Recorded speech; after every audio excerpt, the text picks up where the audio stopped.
Welcome to Life, Death, and the Law, presented by the law firm of Deason, Garner, and Hansen, hosted by attorneys Shawn Garner and Adam Hansen. Okay. So let's protect them first. Normally, protect them with life insurance. So I'm not going to say what kind. I'm just going to say ranges because you say, give me some specifics. yeah. I would say, okay, so. In case my wife dies, I lose $100,000 worth of income and a caregiver for my children. Exactly. So normally we will do the bare minimum 10 times your income or your spouse, both your income. Okay, so that's 10 times. That's 10 the figure times. that I can take to the bank. Okay. 10 times, and that's the bare bone minimum. Okay. Now, if you want extra protection, like I want my family not to really worry, you add. I need $1 million on her and $1 million on me? Yes. Okay. I would say at least. At least. That's what I'm saying. That's the minimum. Yep. And then you say, okay, well, now if college and education for your kids is important, we add the expense of your college, the kids. And then if liability, you add that, just your home or whatever that is, because you want them to have a home to stay, all those things. And I'm just giving you a range. Yeah.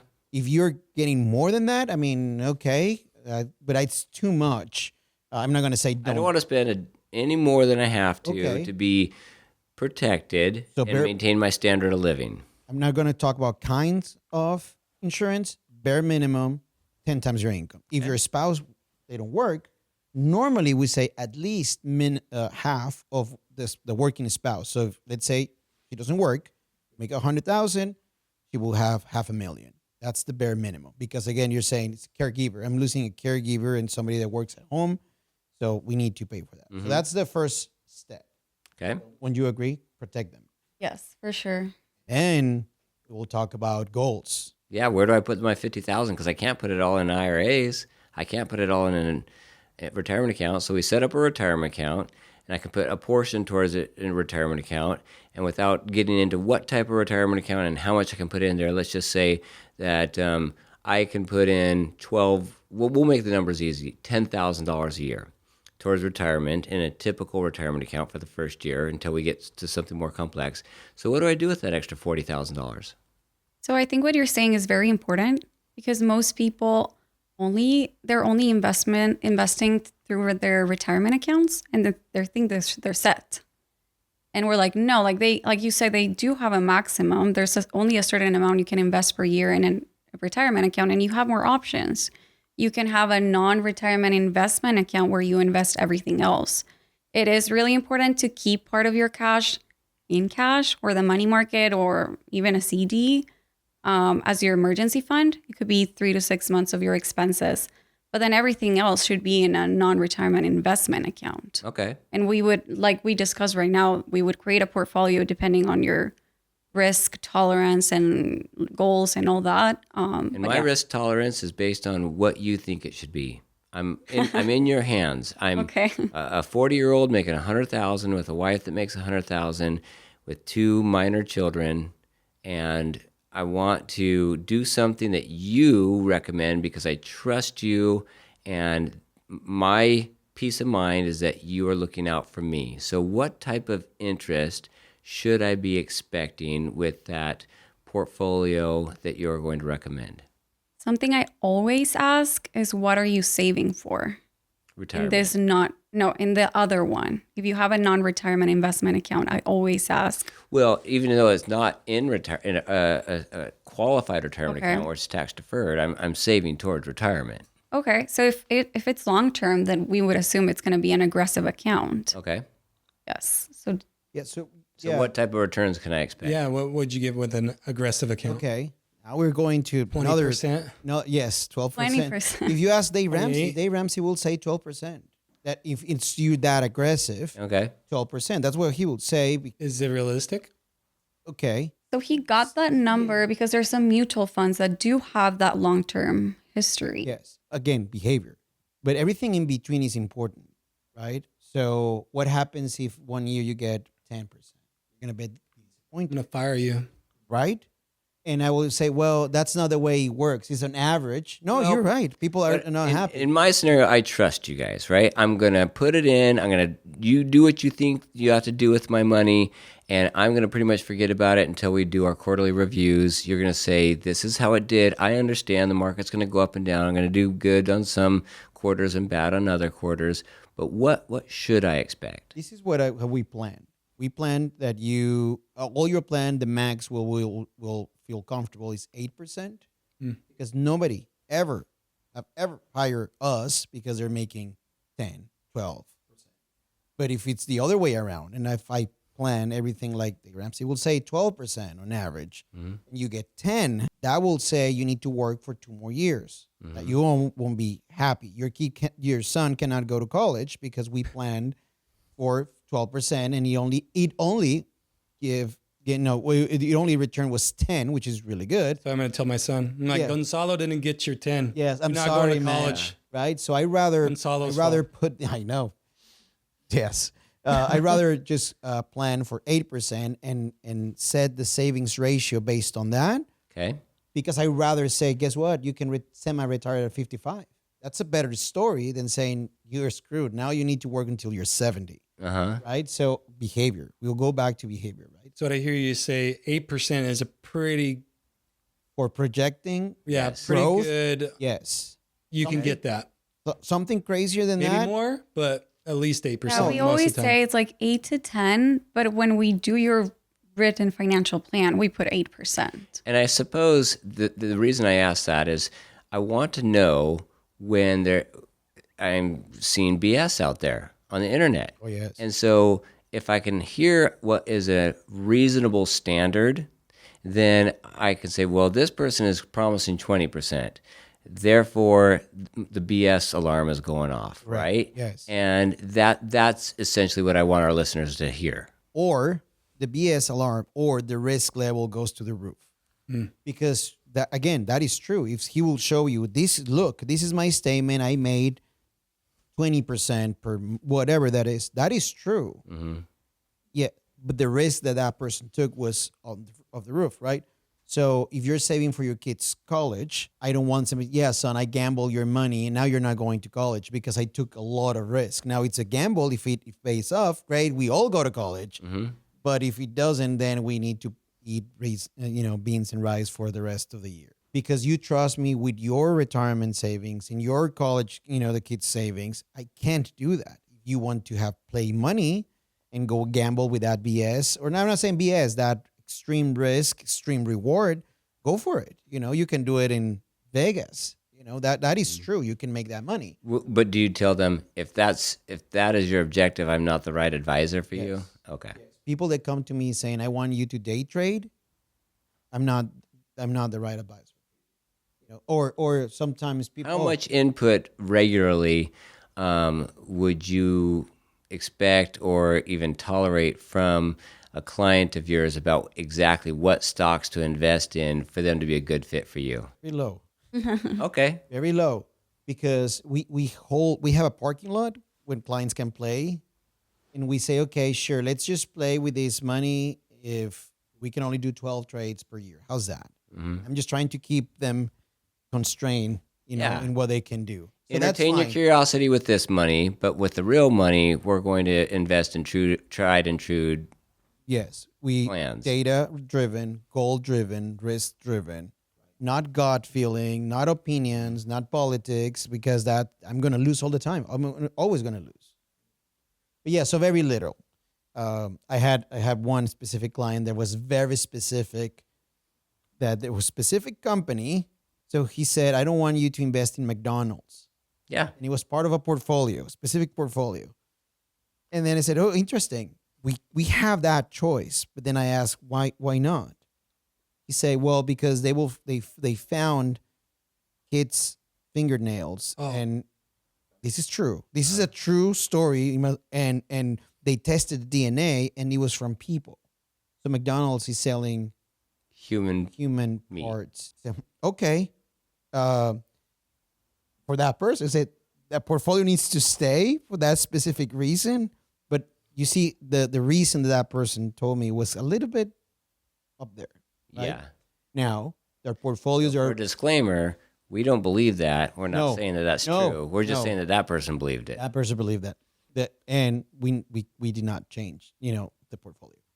There's some, for example, this is true, a faith-based portfolios. Yes. Hey, I that actually is something that yeah. I particularly am interested in. Mhm.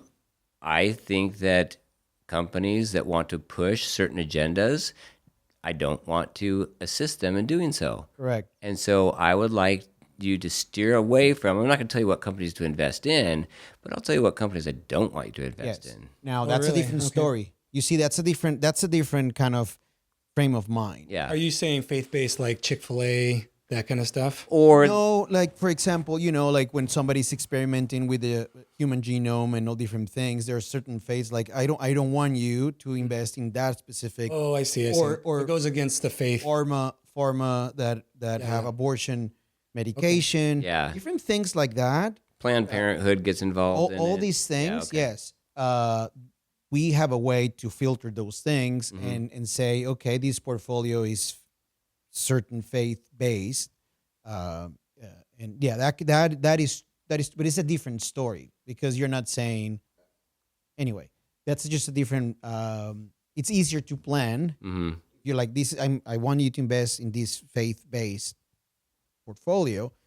It's easier to plan like just random companies. Okay. So I guess suppose it's pretty easy for me so far with this very, very simple structure that I gave you in scenario. I'm going to be putting I'm going to buy some life insurance. I'm going to buy $2 million, $1 million for me, $1 million for my wife. We're going to be putting away as much as we can into qualified retirement accounts. Qualified meaning they are tax deferred. It's pre-tax money. And No, then, for that person, I will do a Roth oh, you do a Roth. Yes. Okay, so tell me why you prefer a Roth over a traditional IRA. because that scenario that you just described, Yeah. the income is right there on that threshold, and then have Okay. 2 kids, right? Yeah. So even if they have to pay taxes, Uh-huh. it's going to be a very small amount. So I'd rather have them pay taxes today and then make that money grow tax deferred. So Make give it give our audience just a quick review and summary of the difference between a traditional IRA and a Roth IRA. Yes, a traditional IRA is money that you put away for retirement. It's tax deductible, meaning your income will get smaller in your tax form. Let's say you make 100,000. To make it easy, you say invested $10,000. You're going to only pay taxes on 90. Yep. That's the way it works. Your income looks smaller and you pay less taxes. It grows tax deferred. Tax deferred means that it grows and they don't send you a 1099 or any kind of taxes as the account grows. But when you take the money out, you need to pay taxes on the whole amount, not just in how much money you put in, also in the gains. So if the IRS loves you yeah. because now you're paying taxes in $1 million rather than, I don't know, $500,000. Yeah, so I put that's- in $200,000 over the course of the 20 years. It's grown to $350,000. Every dollar of that $350,000 from the traditional IRA is going to be taxed at the rate that I'm at when I'm taking it out. Correct. With a Roth, I do the same thing. I put in the $200,000, but it's going to actually probably be less because it's going to be taxed. So now I'm going to be putting in, we'll call it $180,000. But that $180,000 is not as big of a snowball. It only grows to, say, $300,000. But every dollar of that $300,000 is mine. Correct. I don't have to pay taxes on any of it. Exactly. So, and that is just a recent invention. The Roth IRA is not something that exists. I mean, for us, since we became financial advisors, it existed, but it's not like, somebody that is maybe, I would say 60, 70, and 80, they do not have that choice in their 401k or anything. So all their money is taxable. They never had that choice. Now they have Roth conversions, but that's a different story. So for that person, that family, if they're paying taxes just a little bit, or they get taxes back, hands down, Roth options all the way. If they paid like a little bit, maybe $1,000, $2,000, I would still say do it Roth. Don't take the deduction. Now, if you're a business owner or you're making more income, now in the taxes, it's a main issue. Now we can be creative. This is a different conversation for another episode. But I will use that rule. If you get money back or zero, or maybe paying a little bit, whatever a little bit is for you that you don't feel the pain, Yeah. do Roth IRAs. Okay. And then you have more flexibility in Roth IRAs because you can take after 5 years, you can take the money that you invested, it's called cost basis, and use it for whatever you want without penalties or taxes. Even before I'm 59 and a half? Coming up, more thought-provoking conversations on life, death, and the law right after this.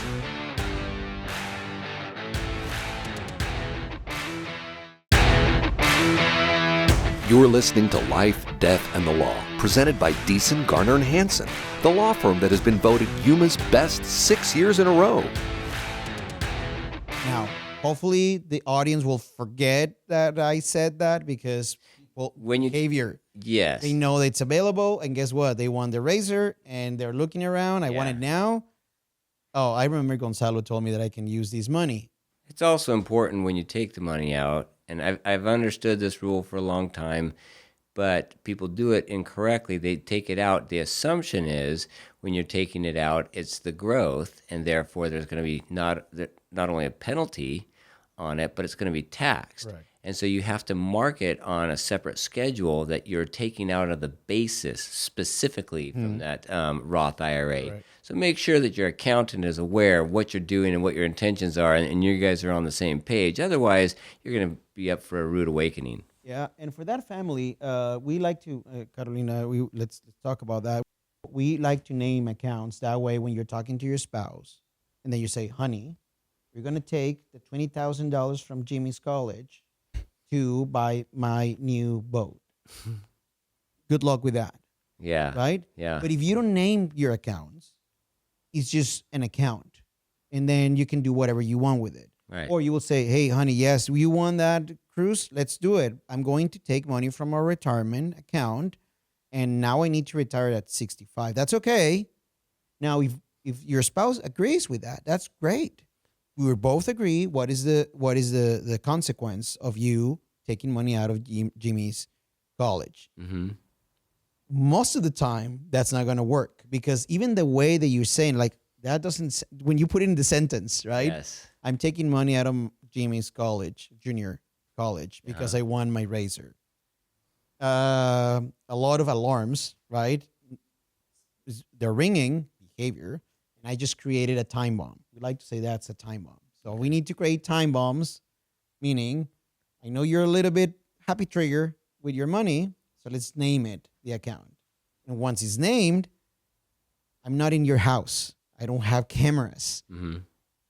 But I'm sure when you tell your wife that you're going to take that money out, something's going to explode and you're not going to get your razor, or you're going to sleep outside for a long time. Yeah. And I'll tell you why I like Trilogy, why I like you two managing my money. And that's because I get texts from you frequently that says, hey, we've sent you this form.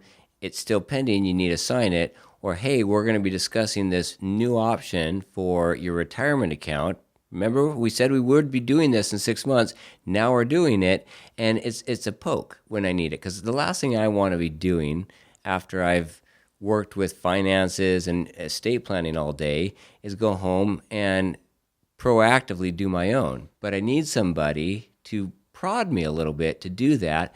And I also feel very comfortable. You come down at least once a month, you meet with me, and I know that may not be the same with all your clients. You do because we have similar business strategies and our businesses, work hand in hand, but you communicate with me so frequently about my common objective, and I go to sleep well at night, not having to think, how did that actually perform? I know that I put it in a place that I trust. That's the best I can do. Great. Well, thank you for that trust. I appreciate it. Thank you. Yeah. And that's our goal. That you're, again, it's just, I saw your presentation and you're saying, I don't want you to think about this book forever. Set it up, trust us that it's well done. And when things happen, it will happen. You're protected. That's what you want, right? That's a success story in my book. Sure. I think that's what we offer for our clientele. Now, we are not the cheapest attorneys in town. What we are is accountable for everything that we do. We are accountable for the advice that we give. We're accountable for the estate plans that we do. And there's a person literally here in a physical building that's going to be accountable when life throws you that curveball. And that's, I think, what people are looking for, especially in today's world where everything seems to be so overblown and everybody's selling snake oil, but there's nobody that's accountable at the end of the day. And thank you for bringing that up, the fees. I want to talk about fees for a little bit. And because in another meeting, one client asked me, why should I hire you if I can do it myself? Yeah. And the answer is like, you don't have Or to hire AI. You don't have to hire me. Do it yourself. You don't have to hire me or do it AI. But I would say that emotional component of behavior, you won't find it in 800 number. If you you can do it yourself at Vanguard. You can do it. And it's going to cost a fraction of what we charge. Yes, you have an 800 number. Now, will they talk to your state attorney? No. Will they talk to your accountant? No. Do they know that Jimmy's going to Harvard and not going to MIT? All those things that are important, decision-making pieces of information, they won't know. And they don't care, really. Right. Because who cares, to your point? I have 300 clients or whatever under me in this institution. And they can't afford to care because they are doing it en masse. Correct. And now, I'm not saying they're monsters. Like that company's huge. Yeah. For some people, it works. Great. From some others, it won't, right? So you don't have to. Like you were saying, like I can go online and do my own trust. I guess you can. Will you sleep well at night? If the answer is yes, because I'm really smart, and okay, go for it. Right. Right? Now, when ice cream, we talk about this. When chocolate ice cream hits the fan, make sure your son or your daughter, your trustee, comes to us to fix, and it's going to be way more expensive than the first time. The same goes with the market, or with decision making. Clients don't share those things that they lost such and such money on, insert whatever choice. They won't really share that. And then after they got hurt and burned, now they come to us with a negative whatever for us to wave our magic wand, Harry Potter style. Yeah. So fees, if that's a concern, I will say normal. We're not the more expensive out there. Well, we're not the cheapest. The cheapest is do it yourself and Robinhood, I guess. That'll be the cheapest version, and that's fine for somebody, I'm sure. So focus more on the service, as you're saying, the service that firm is giving you, and the expertise and the team around it. For us at Trilogy, you. Maybe you're seeing us, or that it's me and Carolina, but we have a very robust team behind us. And that allows me and Carolina to really take care of our clients 100% of my time. I'm not thinking about who say what on the news. I'm not thinking about compliance coming to my building, because this industry, as you know, the government has like a microscope. Yeah. It's just crazy. All those rules that we need to follow. I can't distract myself, but I need to follow them. So we have a department that will help us to keep. Anyway, so I think a good analogy too was presented. I think this was also by Dave Ramsey, when he talks about how much you make and when you do things yourself and when you don't. If you do something and you're making a good income, say $100 an hour, and you're considering, taking some time off to repair your car or repair your roof, that's going to be very expensive, because number one, there's a huge learning curve. You might not do it right. And number two, that's time you're taking away from your work to do it. And so in our society, things have become so complex that there's specialization in everything. Nobody can work on their own car anymore. You need to take it to a dealer that has the proper equipment and training to do it. Even working on your roof is going to be there's what type of material you're going to use. Do we need to tear it down to the studs, or do we just need to tear it down to the tar paper? And Adam, you've worked on roofs before. The most expensive thing that you could do right now is even go back and work on your own roof, because you'd be taking time away from what you do. And I think the same thing applies, because you make a lot more money working in our firm than you would be saving by doing your own roofing. The same would apply to doing my own financial investing. Even if I could do it as well as you, is it worth the time that I'm going to get taken away from what I do great and get paid to do to then dabble in the investment where you guys do it every day? Yes, 100%. Yeah. So it's not how, it's who. Uh-huh. That's something we I learned. love that one. Yeah. Like you don't need to learn how to do everything. There's a who for everything. Okay. Mm-hmm.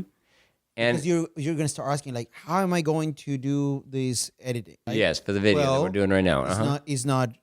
it's not how, it's who's going to do it, and I'm going to hire somebody that will do it. I'm not going to do it, Yeah. but who is going to do it? So you start asking questions. How am I going to fix my car? No.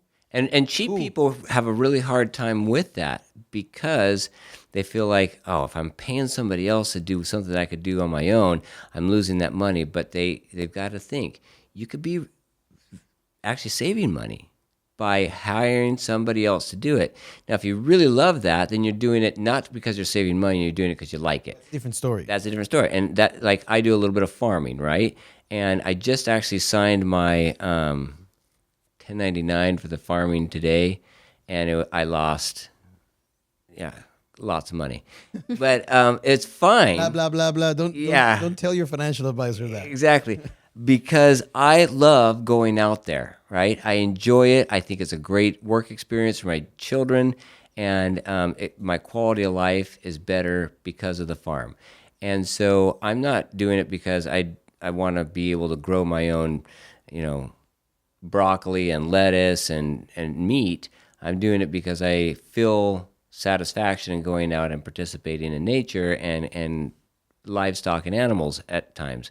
And when I don't want to, then I sell them off and I'm done with it, right? And we've dabbled in that. Both Adam and I have both dabbled in that. And when we sold them, we were happy. But when we had them, we were happy. And that's how it works out. But neither of us were under the illusion that we are saving a bunch of money by raising goats. We were raising goats because it was a good experiment to have with our kids and in life in general. That reminds me, I've got 4 goats, Gonzalo, if you want to buy them from me. Yes, sure. Okay. Yes. Keep those goats. I need them to weed my yard. Yeah, They're I your know. brother's goats that he So my wife thrust said upon no me, goats. and I can't get rid of them, and they multiplied. I know. My Like, wife what said the- no I thought goats they were Why? boys. because they're tasty, and I will take care Oh, of them. And she's like, no. yeah. Like, no, in my farm, animals supposed to do something. My dog Yes. is my pet. Yes. The rest, they have a function. So Uh-huh. I love my chickens and my bees, Yes. but we have an exchange, right? There's eggs and there's honey. Uh-huh. They work. I work for them at the same times. There's an exchange. But Yeah. goats for pets? No, thank you. Yeah. If I'm allowed to have lunch with them, Uh-huh. yes. Yeah. I'll take them. What is that called? The birria? That's your stomach. I don't know. I will eat them anyway. Yes. Yes. So no, my wife said no. Oh. Remember we met each other. He was sending me pictures of cute goats. Mm-hmm. I was, please, honey, please. Yeah. And she's like, are you gonna eat them? I said, probably. And she's Yeah. like, nope. Then no. Oh. Yep. Okay. These are mini goats. They're completely worthless. There's like no meat on them. They're just like, But they eat weeds. yeah, they just sit there. And I need to borrow them. Yeah. my wife just realized that we had them because they're so small, and we sold most of the herd. I didn't tell her like, oh, there's a couple trailing behind these 2 little ones. They wouldn't buy them. Yeah. They like took all the other goats except these 2 little mini ones. And Your dad's in love with them. I'm like, though. oh, my wife won't even notice. Like, you don't even know they're here because they just like, And you're around. yeah. And then they popped up the other day and she's like, we still have goats? I'm like, I didn't know. Blame it And on they your multiplied, you said? What's that? Then they multiplied, you said? Yeah. And they happened to be pregnant too. And so we have 2 little babies now. Yeah. That's what they do. Yeah. Well, I'm hoping for good rains because my bees were starving. Oh. It was not, it was a very dry winter. It's been Yeah. a very dry winter. Mhm. So every flower that I see, I'm happy and excited. Do you move your bees around? Do you No, use them to fertilize other?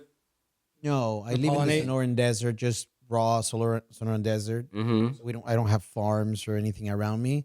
So it's whatever is in season at that time. So I depend on rain and people watering their plants. Hopefully they are not putting pesticides. and that's what I rely on. That's interesting. I never really thought of that. Pesticides getting in your honey. We won't because the bees won't make it. Oh, it doesn't get in the Or honey. It stops kills production. the bees. Yeah, they just killed them. Oh, yeah. But anyway, so I need to feed them in the winter because there's no pollen, there's no anything. Mm-hmm. What do you feed them? Just sugar water? Simple sugar, simple sugar, and they sell those pollen patties and they bunch of them. So if you start feeding them, do they get lazy and stop looking for their own flowers? Yes. Really? I need to be smart about it. So it's not just humans that get fat and lazy when they get handouts. The bees do it politics. too. Yeah, Back to politics. Back to politics, right? Oh, yeah. Coming up, more thought-provoking conversations on life, death, and the law right after this. Hey, Yuma, Dave Ramsey here. If you listen to our show or know anything about us, then you know I only recommend products and services I trust and I believe in. That's why when it comes to protecting your assets and planning for your loved one's future, you've got to call my friends Shawn Garner and Adam Hansen at the law firm of Deason, Garner, and Hansen. I encourage you to take the first step and attend a free, no-pressure seminar and learn all of your options. The firm of Deason, Garner, and Hansen has been educating the Yuma community for over 40 years, and this is the only area of law that they practice. Shawn and Adam believe in giving free education to help people make smart decisions about their assets and help them leave a legacy for their family that they can be proud of. Schedule a free personal consultation today. Call 783-4575 or visit yumaestateplanning.com. You're listening to Life, Death, and the Law, presented by Deason, Garner, and Hansen, the law firm that has been voted Yuma's best 6 years in a row. You've talked about behavior with everything. Yeah. Everything you do, I guess, motivates a certain type of behavior. Yes, and animals are really smart, and they know what to do. So if I don't take right now, they don't have any food anymore, because I know the flowers start to popping up and like, hey, wake up! You need to, eat real nectar. Yeah. If you haven't had any problems with like Africanization? Seems like every hive gets because Africanized. That is just again, you watch too much news, man. Oh man. Yes. I thought the African bees were bigger and meaner. They sting you more often. They are just more beekeepers would like to say they're more defensive, not aggressive. Start with that. Oh, okay. And then yes. And then if you're a responsible beekeeper, you buy the queen that is already fertilized. So she won't be Africanized because she's done. He's not like humans that they can have a lot of different, I would say, partners. The queen would just go out, have fun 12 times, then go back. That's it. That's the rest of her life. But Really? 12 broods. She can have 12 pregnancies. 12 different male bees. Oh. And keep all the babies at once. Yes. Uh-huh. And then she goes back to the hive full, Uh-huh. right? And she knows what kind of egg to put it to lay, a fertilized egg or a non-fertilized egg. And depending on what's happening, that's what she does. So if you buy the queen that is already impregnated, we already know who's the dad. They can't be Africanized. Oh, wow. Interesting. Yeah. You So buy the them ones that are online? in the wild, Uh-huh. then yes, there's a big chance that those are with Africanized genes because they're just stronger, better. Yeah. And they win when the queen goes out to have fun, right? The Africanized bees are stronger, faster, everything, so they get there first. Uh-huh. So mom will have Africanized genes for the babies, Very interesting. and that's just for the wild bees. Where do you buy your queen? Online?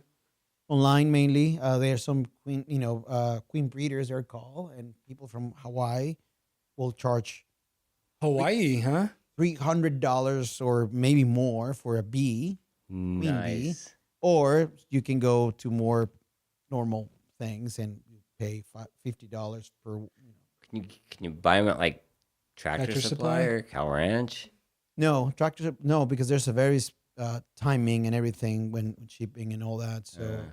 So you have a catalog, and then what kind of Like, bee do oh, I she want? looks good. Look Yes. at this one. Oh, I like that one. Hey, look at the wings on that one. Yeah, no, it all depends on the tolerance, Always. heat tolerance, dry, and all Yeah. that. So you want that kind of thing. Yeah.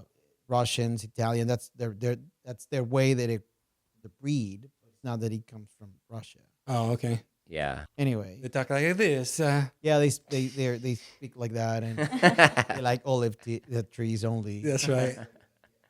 No, it's just fun. Again, to your point, it's going back to behavior. Is that cheap? Like, no. Yeah. Just the whole equipment. I spend, I don't know, like maybe $1,200. Mm-hmm. And do I sell honey? No, I don't. So do I do that during my work time? No, I don't do that either. During the weekends, right? To your point, right? I don't. So it reminds me of a story because your kids help you with your bees, right? Yes. And your kids help manufacture products that can be sold just on a small scale level, at least at this point. They're selling it at school and, I don't know, swap meets maybe. Yeah. Or Soccer games. farmer Soccer games in markets. church, in fact. Okay. Like chapstick and Chapstick, the yes. products you and then you gave jars us. of honey as well. Jars of honey, yes. Yeah. And eggs, of course. And I've had your honey. It's delicious. Yeah. Yes. And I put it up on the top shelf so my kids don't see it. But yeah, I think that what you're ingraining in your children is the ability to see where food comes from instead of just taking it for granted that it comes from the grocery store, right? And understand and appreciate how much work goes into producing that food. And so then they can transfer that. They don't have to go out and grow beef or grow corn to understand and transfer that information to the beef and the corn that they see on their plate, because they understand it's all coming from somebody that's working hard. And then they, I think, take that later on in life to say, I want to be productive and produce something that is going to benefit somebody else. And whether that is a profession like financial advising, or whether it's medical or a farmer, I think that mentality is ingrained in them at a very young age. I've told this story before online, but I'll tell it again. And that is, I was just having dinner and telling my in-laws that I got injured one time when we were cutting up this stump in the woods and pulling it out with an ATV. And the question got asked, well, why were you pulling a stump out in the woods? And I said, well, my mom asked us to because we needed to get the stumps out. And they go, oh, you were in your mom's hair and she needed to teach you a work ethic. And I said, no, we needed to get the stump. Wait a second. And it dawned upon me. There was no reason. This was like forest that nobody was going to be walking in. And she was going through and she was saying, you guys need to get that stump out of there. Have you gotten that stump? And so every time we're creating a ruckus in the house, she'd be like, have you gotten the stump out yet? And we'd be like, oh, okay. And we'd go out there with the chains and the three-wheeler and work on that stump. And it was working for the purpose of developing the ability to work, right? We were obviously building strong muscles in our lungs and everything else. But sometimes you just need to work, and that is the best education and I guess investment in your children that you could be doing. Yeah, the bee equipment costs $1,200, but the return on that investment in your children is going to be priceless, absolutely. You know, another thing that you mentioned that, and I think I thought you were going to that route, is just how grateful. I think a lot of things in society and different things were entitlement. Yeah. And the enemy of entitlement is just to be grateful. You cannot be entitled and grateful at the same time. No. It's just your brain won't work like that. So going back to the bees and all these things, you know, like the farmers and everybody that, you know, the people that work in the utilities company, all these things that we take for granted, I guess. But if we are grateful, we just appreciate the things that it's just there, right? It's in the grocery store. Like, well, no, first off, there's an animal that died. Yeah. Feed you. Let's start with that. But then let's just keep going back. Like, you know, all the time, the driver, all those things. If you start thinking about it, you see your life around you differently. And you live very happy, you know, when you think like that, or else you focus on the things that you don't have. Yeah. Right? Because you're not grateful with the things that you have. You're entitlement, right? Oh. I want to know what you do. So you don't have bees. I don't. You don't have goats. She has a dog. I have a dog. Okay. Yes. What's her name? Delta. Delta. Yes. That's cool. I like that. She's waiting for me right now. I dance ballet. You do? I do. That is awesome. That's why your posture's like it is, and we're all like, you always know. So, Belly. how often do you practice and perform? I don't perform. I just do it for fun. Mm-hmm. Yes. Like in your living room? No. Like, how serious are With you? Delta. I go 2 times a week just for fun. Do you Yes. teach it? No. I just go to classes for fun. And how long have you done this? Yeah. Did you just pick it up, or did you do So I it? did it growing up. And then when I moved to Scottsdale, I was like, I'm a little bit bored. So I started doing that. And it's a great workout. Can you go on point? Sure. Really? Yes. And the thing that made me do that is our work is very like number based and stuff. And yes, very like people related, but also I wanted to kind of develop my creative side.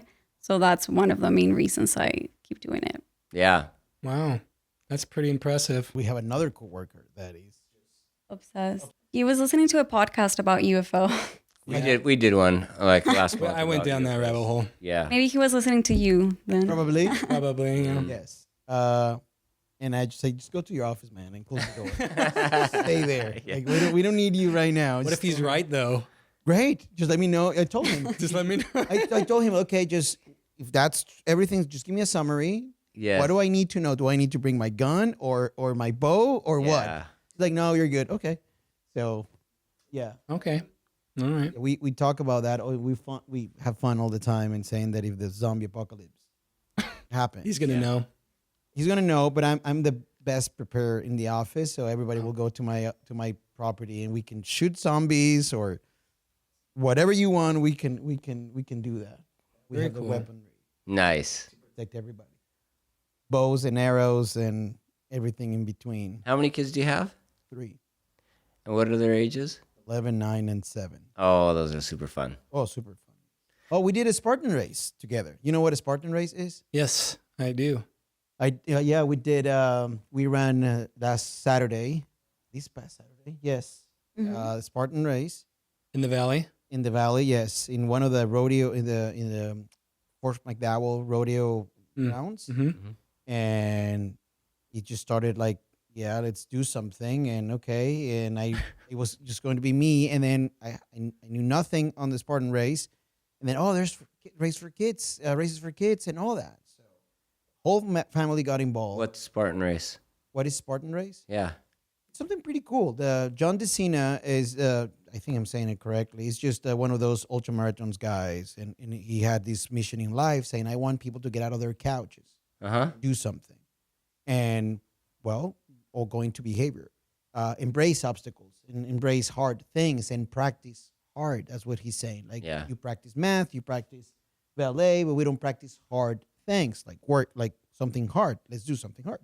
So the Spartan race, you run 5K or 10K or half a marathon, but there are obstacles in between. The obstacles are really funky. It's just obstacles is not just hurdles. You need to go over walls, monkey bars, and the ring swings, and underwater and different things. So there are 20 something obstacles, and you need to run 10K and those obstacles in between. Now there are different things you can run just for a prize or just like open, and you can help each other work as a team and all that. It's just really fun. And we did it last weekend, and that was fun. And the kids ran the Spartan race. And to your point that my kids know how to work, my son got first place. I Wow. was just gonna ask. Did you win? I did not. Did you walk? I scored. No, Gonzalo, did you walk? I was the top 22 percentile. That's actually amazing. Yeah, of the whole group. That's what the Spartan people said. Wow. So you basically won. In my book, yes. Yeah. Yes. I could hear it in your voice. Yeah. But we practice. I built them an obstacle course outside the house. Oh, really? Yeah, so we lifted wheelbarrows with rocks and Dang. Like Rocky feet IV. and all that. Yeah. So at the time when the time happened for my son, it was just like, this is easy. Carrying Yes. buckets with heavy things like, dude, I carry 2 buckets. Things like that. Yes. So he won without even thinking that he So we're doing another one in LA, the Dodger Stadium. Now we're hooked. Wow. Very cool. Yeah. Do you Highly use recommended. Do you use music to motivate you? Mm, You don't have like an anthem song or something No. like Taylor Swift or no, no. Get you through the Backstreet hard? Boys. I will use Backstreet Boys Wow. and sync because I'm old. Uh-huh. And sync. it's our generation? Yeah, Yes, man. exactly. Yeah. So no, I do have a track, yes, but You're now not I'm gonna say it publicly. Okay. now I don't say publicly. Now I want to be more educated and entertained, so I switch. To your point, now I'm listening to audibles rather than music. Uh-huh. Oh, okay. Yeah, do that. Just switch that. It's new, so I'm testing it because I get bored really easy. You have to get a book that I do Audible a lot, and I've got one that's purely just entertaining. It's fun to listen to. And then I usually have like a historical fiction. Well, not fiction, historical, like, Civil War or World War II or something like that. And then I'll generally have a religious.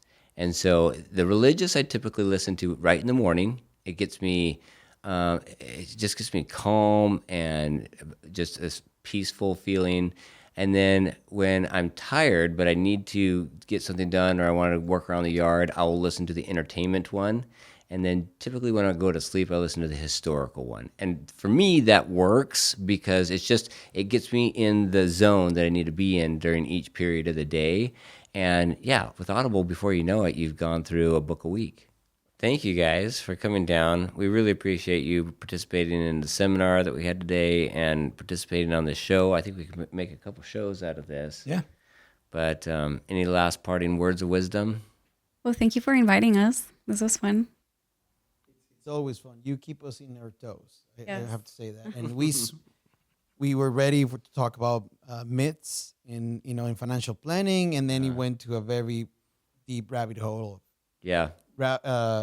Bees and politics and Well, books and and I philosophy. think when you listen to this, if you do get a chance to, once it's polished up and produced, you probably like the second half of it better than you like the first half. And because the first half, it does have to do with what we practice in our profession, but the second half is what brings us joy and satisfaction. Real humans. Yeah. Yeah, exactly. Right. Well, thank you for having us. It's a Thank you. blast. Yeah. Yeah. We'll have to do it again. Yes. But I want to know more about you guys. I don't know anything about you. Like, where did you come from? Why? I'm an open book. I know you are. That's why I want to get you on record. If you have questions or want to know more about something that was discussed today, please call the law firm of Deason, Garner, and Hansen at 928-783-4575 or visit yumaestateplanning.com. Want to hear more Life, Death, and the Law? You can find it on Spotify, Apple Podcasts, and YouTube's, or any other platform you listen to your podcasts.